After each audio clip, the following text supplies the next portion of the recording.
Hello, everybody. For those of you who don't know me, my name is Grace. I am one of your undergraduate TAs this semester. I am particularly Dr. Anderson's TA, but I look forward to working with all of you guys online this semester. So I'm going to go ahead and explain how we can use Gradescope to submit answers for quizzes where we have individual questions and save our individual answers, as opposed to uploading an entire document. I've made another tutorial where I discuss how to upload an entire PDF, how to take a scan of your discussion worksheets, things like that. So make sure you check that out in case you have any questions. So let's go ahead and start screen sharing. All right, so when you're on your Gradescope dashboard, you should have under student courses your class. So we are throwing back to when I was one of Bieberdorf's students many moons ago, and go ahead and click it. Now inside of your class is where you're going to see all of your assignments. So discussion worksheet 1 is what I used to show you guys how to upload a full PDF in another video. But now let's go through our quiz format. So remember that you guys will have 3 quizzes that have different lengths and different times. You've got quiz 1A, 1B, and 1C for unit 1. A being the shortest, B being a little bit longer with more material, and C being the longest kind of overall unit quiz. So if I go ahead and click on this assignment, then we'll see all of my questions. Now, Gradescope allows us to use different question styles. So I'm going to go through 3 of those styles that you may encounter and how to submit answers for them. I'm going to zoom in a little bit so it's easier to see. All right.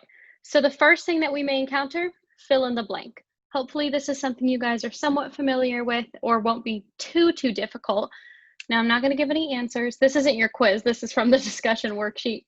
But let's just say for a generic molecular formula or chemical formula, I have A and B as my elements. Okay, A and B. Okay.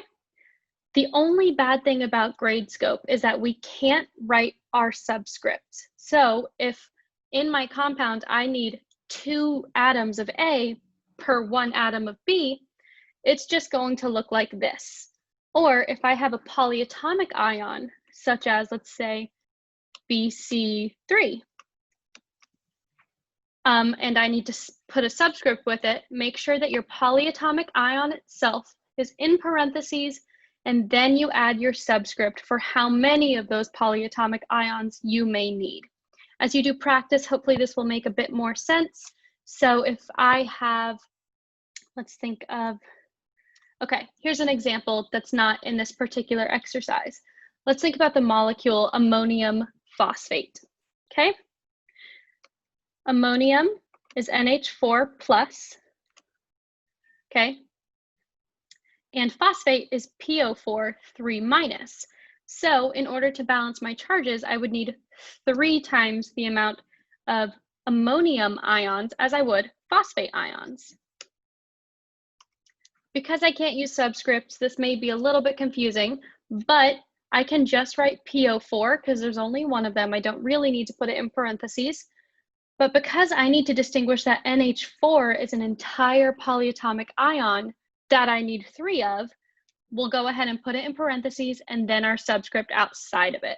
If you guys ever have any more questions about how to format that, go ahead and let us know. Of course, that's not the molecules involved in this particular question, but hopefully that makes a little more sense.